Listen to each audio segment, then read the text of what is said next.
Hello friends, welcome to Priya's lovely kitchen. आज मैं आपके साथ बहुत ही टेस्टी और इंटरेस्टिंग पाइनएप्पल बर्फी की रेसिपी शेयर कर रही हूँ। खाने के लिए बहुत ही टेस्टी है और दानेदार बन जाती है। आप इसे पाइनएप्पल कलाकंद भी बोल सकते हो। तो चलिए आज की इस रेसिपी को शुरुआत करते हैं।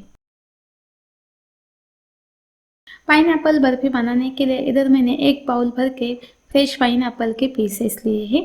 अगर आपके पास फ्रेश पाइनएप्पल के पीसेस नहीं है तो आप इसकी जगह पे 2 चम्मच यानी कि 2 टेबलस्पून इतना पाइनएप्पल क्रश का भी यूज़ कर सकते हो। ये जो सारा मेजरमेंट है मैंने बाउल से माप के लिया है, आप कप से माप के भी ले सकते हो।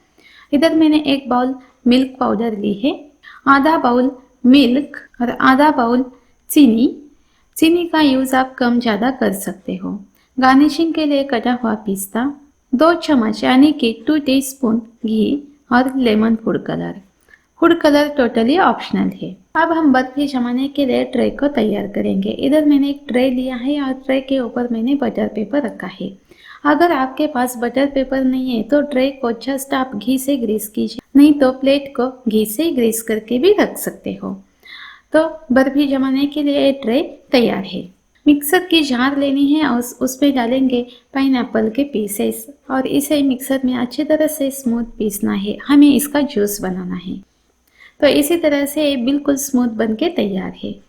इधर मैंने स्ट्रेनर लिया है और स्ट्रेनर की मदद से इसे छान लेंगे। अगर आपके पास जूसर है तो उसमें भी आप इसका जूस बना सकते हो। तो स्पून की मदद से दबा के मैंने जूस को अलग कर लिया है। तो ये पाइनएप्पल का जूस बनके तैयार है। ये जो आधा बाउल मिल्क है उसमें डालेंगे हम मिल्क पाउडर और मिल्क पाउडर को मिल्क के साथ अच्छी तरह से मिक्स करना है। ध्यान रखें इसमें बिल्कुल भी लम्स नहीं रहनी चाहिए। तो ये सारी चीज़ें मिक्स हो गई है, इसे हम साइड में रखेंगे। गैस के ऊपर मैंने एक पैन रखा है, गैस की फ्लेम मीडियम रखना है। अब हम इसमें डालेंगे पाइनएप्पल जूस और इस पाइनएप्पल जूस को लगातार चलाते हुए लो टू मीडियम फ्लेम पे हम 1 मिनट पकाएंगे ताकि पाइनएप्पल का जो कच्चा स्मेल है वो कम होना चाहिए।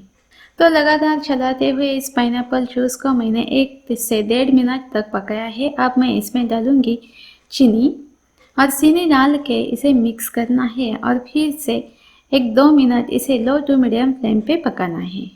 जैसे जैसे आप इसे पकाओगे वैसे इसका कलर चेंज हो जाएगा। तो आप देख सकते हो बहुत ही अच्छी तरह से पाइनएप्पल सिरप बनके तैयार है। अब मैं इसमें डालूंगी मिल्क पाउडर का मिक्सचर, यानी कि जो हमने मिल्क और मिल्क पाउडर को मिक्स करके साइड में रखा था उसे डाल दिया है और इसे लो फ्लेम पे मिक्स करेंगे। ध्यान रखें गैस की फ्लेम तेज मत कीजिए, इसे लो टू मीडियम फ्लेम पे ही कंटिन्यूसली चलाते हुए मिक्स करना है, पकाना है। अब मैं इसमें डालूंगी 2 चम्मच घी को भी मिक्स करेंगे और इस मिश्रण को लगातार चलाते हुए लो टू मीडियम फ्लेम पे गाढ़ा होने तक पकाएंगे। तो आप देख सकते हो इसी तरह से हल्का सा गाढ़ा होने लगा है और जो पाइनएप्पल मिल्क का मिक्सचर है वो दानेदार बनने लगा है। बिल्कुल कलाकंद जैसे मिक्सचर बन जाता है। मैंने थोड़े ड्रॉप्स लेमन फूड कलर के डाल दिए हैं। अब हम इन्हें मिक्स करेंगे। बहुत ही जल्दी और झटपट ये पाइनएप्पल बर्फी बन जाती है। यकीन कीजिए बहुत ही टेस्टी बनती है। तो इस मिश्रण को मैंने लगातार चलाते हुए लो टू मीडियम फ्लेम पे पकाया है। मिश्रण अच्छी तरह से गाढ़ा हो गया है और मैं इसे 1 मिनट पकाऊंगी ताकि जो मिश्रण है पैन छोड़ना स्टार्ट करेगा और बर्फी की कंसिस्टेंसी में आ जाएगा। अभी भी ये गाढ़ा है लेकिन और थोड़ा देर इसे पकाऊंगे तो अच्छी तरह से सेट हो जाएगा। तो मिश्रण को मैंने और 1 मिनट पकाया। तो इसी तरह से मिश्रण अच्छी तरह से बन गया है। इसकी कंसिस्टेंसी एकदम परफेक्ट है। अब हम इस मिश्रण को ट्रे में निकालेंगे।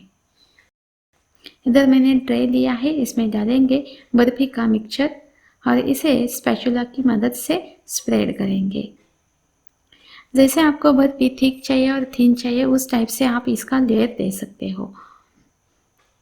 स्पैचुला की मदद से इसे अच्छी तरह से सेट कीजिए और ऊपर से गार्निशिंग के लिए कटे हुए पिस्ता डालेंगे और पिस्ता को स्पैचुला की मदद से थोड़ा दबाएंगे ताकि पिस्ता अच्छी तरह से इसमें सेट हो जाएगा। और इसे 2 से 3 घंटे तक रूम टेम्परेचर पे ही रखेंगे ताकि बर्फी अच्छी तरह से सेट हो जाएगी। ध्यान रखिए इसे फ्रिज में मत रखिए। इस बर्फी को मैंने अच्छी तरह से सेट होने के लिए 3 घंटे तक साइड में रखा था। बर्फी अच्छी तरह से सेट हो गई है।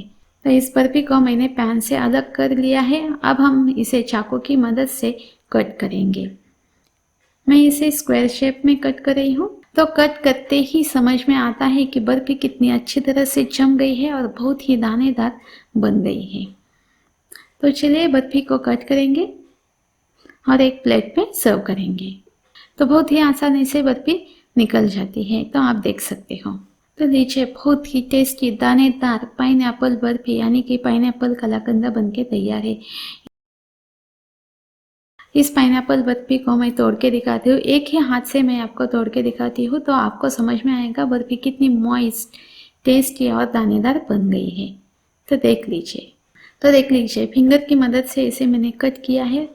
तो इसी तरह से दानेदार पाइनएप्पल कलाकंद बनके तैयार है। जरूर आप इस रेसिपी को ट्राई कीजिए। आई होप आपको ये बर्फी पसंद आएगी। अगर मेरी आज की रेसिपी आपको पसंद आती है तो लाइक कीजिए और चैनल को सब्सक्राइब कीजिए और ये रेसिपी आपके फ्रेंड्स और फैमिली मेम्बर्स के साथ शेयर भी कीजिए। तो चलिए फिर हम मिलते हैं ऐसी ही नई रेसिपी के साथ। तब तक के लिए goodbye, have a nice day.